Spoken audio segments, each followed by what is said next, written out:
Hello नमस्कार, मैं हूं रंजन और एक बार फिर से आप सभी का स्वागत है इस चैनल न्यूज़ सक्सेस मंत्रा में। दोस्तों, आपको बता दें कि आज हम आपके सामने इंग्लिश पेडागोजी से सवाल लेके आए हैं। तो इंग्लिश पेडागोजी में हमें फोनेम्स, मॉर्फीम, सिंटैक्स और सेमेंटिक्स इन चार चीज़ों के बारे में पढ़ना है।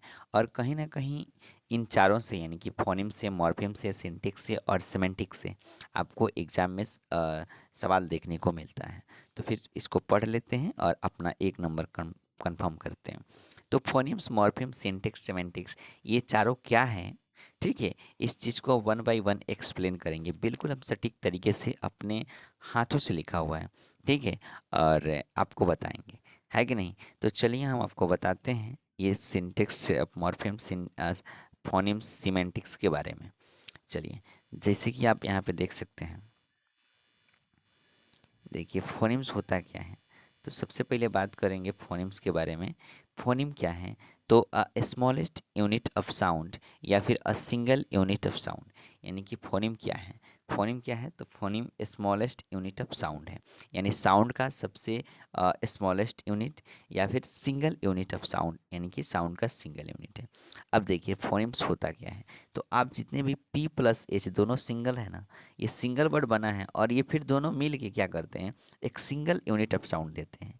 जब दो पी और एच दोनों सिंगल मिले हैं और सिंगल मिल के दो वर्ड आपको एक सिंगल यूनिट ऑफ साउंड देते हैं, जैसे दोनों को मिलाएगा ना तो पी एच, फ, टी एच, ठ, बी एच, भ, ऐसे होता है ना। तो जब दो सिंगल यूनिट्स मिलके दो वर्ड्स मिलके, ठीक है, एक सिंगल यूनिट का निर्माण करते हैं, सिंगल यूनिट ऑफ साउंड बनाते हैं, तो उसको फोनेम्स कहा जाता है। यानी कि जैसे देख सकते हैं, all these are giving single sound, यानी कि P H, T H, B H, इस तरह के जितने भी शब्द आपको होते हैं ये सभी फोनेम्स के अंदर आते हैं, है ना। चलिए आगे देखिए, इसमें और एक कमाल की चीज़ें हैं, अक्सर पूछ लिया करता है कि जो है फोनेम्स की संख्या कितनी है। तो आपको याद रखना है, फोनेम जो है 44 होते हैं, यानी कि 44 फोनेम्स होते हैं, जिसमें 20 आपका वॉवेल साउंड से बनता है और 24 जो है कंसोनेंट से बनता है, ठीक है। तो वॉवेल साउंड से जो है, वॉवेल एक्चुअली 5 ही होता है, लेकिन फोनेम अगर बनाएंगे तो वो 20 होते हैं, है कि नहीं। वॉवेल आपको तो 5 है और 5 वॉवेल से कितने फोनेम्स बनते हैं, तो 20 फोनेम्स बनते हैं। और कंसोनेंट की संख्या तो 21 होती है, क्योंकि टोटल जो हमारा अल्फ़ाबेट है वो सॉरी, जो लेटर्स हैं वो 26 हैं, ठीक है। तो 24 आपका जो है 21 जो है कंसोनेंट होता है, जिसमें आपका 24 क्या बनते हैं, फोनेम्स बनते हैं, और 5 वॉवेल से 20 फोनेम्स बनते हैं, ठीक है। तो आपको इतना याद रखना है, फोनेम की संख्या 44 होती है, जिसमें 20 वॉवेल से होता है और 24 जो है कंसोनेंट से बनता है, ठीक है। तो उम्मीद करते हैं फोनेम आपको समझ में आ गया। A single unit of sound या स्मॉलेस्ट यूनिट ऑफ साउंड को हम लोग क्या कहते हैं, फोनेम्स कहते हैं। चलिए अब आगे बात करते हैं, मॉर्फीम क्या है। तो मॉर्फीम भी बहुत कमाल का चीज़ है, इसको समझने का प्रयास करेंगे। मॉर्फीम होता क्या है? तो देखिए, smallest unit of meaning date can not be broken up, यानी कि ये मीनिंग का सबसे स्मॉलेस्ट यूनिट है, जिसको तोड़ा नहीं जा सकता है, जिसको हम लोग ब्रोकन नहीं कर सकते हैं, तोड़ नहीं सकते हैं। जैसे देखिए, हमने आपके सामने एक एग्जांपल रखा है प्लेग्राउंड का। अब प्लेग्राउंड जो एक वर्ड है, इसको अगर हम दो पार्ट्स में, दो हिस्सों में बांटते बांटते हैं, तोड़ते हैं, तो एक बनता है प्ले, ठीक है। आपके सामने जैसे आप यहाँ पे देख रहे होंगे, ठीक है, यहाँ पे आप देख रहे हैं प्लेग्राउंड को हमने लिया है, इसको हमने दो भागों में डिवाइड किया, तो एक बना प्ले और दूसरा बना ग्राउंड। अब ये जो प्लेग्राउंड जो वर्ड है, इसको हमने दो भागों में बांट दिया। अब प्ले और ग्राउंड जो वर्ड है, इन दोनों भागों में हम कोई भी अब इसको तोड़ ही नहीं सकते हैं। तो कोई भी words smallest unit of meaning, सीधा बोला है कि किसी भी मीनिंग का सबसे smallest unit date can not be broken up, जिसको हम लोग तोड़ नहीं सकते हैं। जैसे प्लेग्राउंड हमने वर्ड लिया, ठीक है, प्लेग्राउंड को हम लोग दो भागों में बांटे, तो एक प्ले बना और एक क्या बना, ग्राउंड बना। एक प्ले बना और एक ग्राउंड बना। अब जो प्ले ग्राउंड बन गया, तो अब इस प्ले और ग्राउंड को अगर हम तोड़े तो तोड़ पाएंगे? तोड़ेंगे भी तो इसका कोई मीनिंग नहीं बनेगा, सार्थक मीनिंग नहीं बनेगा, जिसकी वजह से नहीं तोड़ पाते हैं। यानी कि जिसको तोड़ेंगे तो फिर कोई मीनिंग नहीं बनेगा, और नहीं बनेगा तो फिर गड़बड़ है। इसीलिए मॉर्फीम क्या होता है, तो स्मॉलेस्ट यूनिट ऑफ मीनिंग होता है date can not be broken up. तो प्ले और ग्राउंड, ठीक है, यानी कि ये आपको मॉर्फीम है। तो मॉर्फीम समझ में आ गया। एक और चीज़ है कि जितने भी सुफिक्स एंड प्रीफिक्स आप पढ़ते हैं, प्रत्यय और उपसर्ग जितने भी पढ़ते हैं, ये सभी प्रत्यय और उपसर्ग मॉर्फीम के अंदर आते हैं, आपको याद होना चाहिए। जितना भी प्रत्यय प्रत्यय और उपसर्ग पढ़ते हैं, ये सभी प्रत्यय और उपसर्ग जो हैं मॉर्फिम के अंदर आते हैं। ठीक है, वहीं दिया है स्टार को, ध्यान दीजिएगा कि all suffix and prefix are morpheme. ठीक है, तो चलिए मॉर्फिम हो गया। अब आगे हम लोग बढ़ते हैं सिंटेक्स की तरफ। तो आप देख सकते हैं सिंटेक्स क्या है।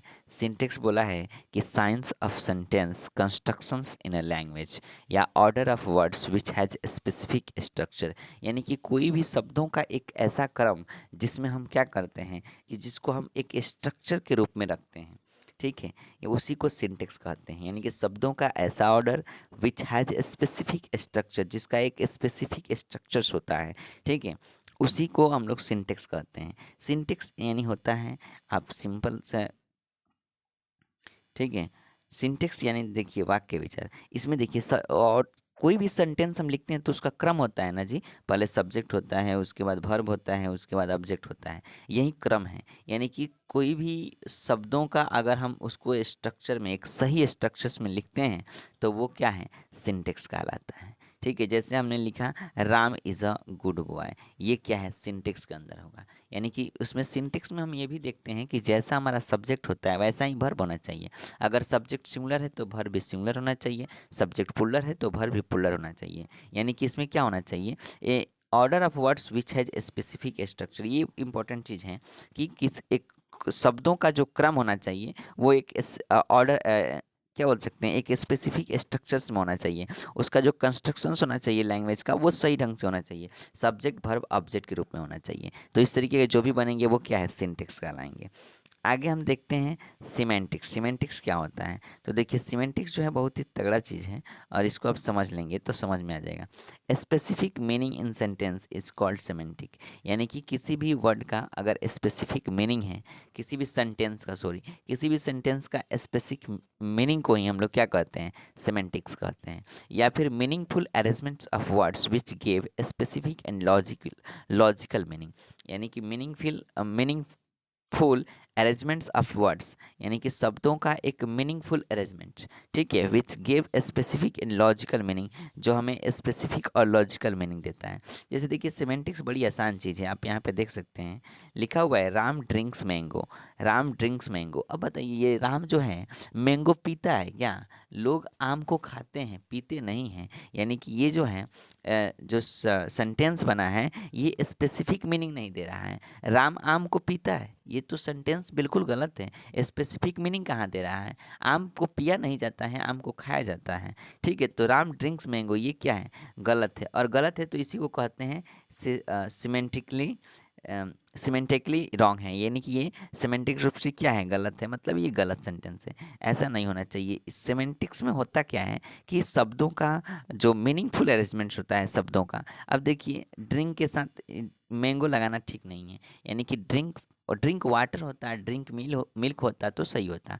ठीक है, लेकिन मैंगो को हम पीते थोड़ी हैं, मैंगो खाया जाता है, तो ये क्या है, सिमेंटिकली रॉन्ग है।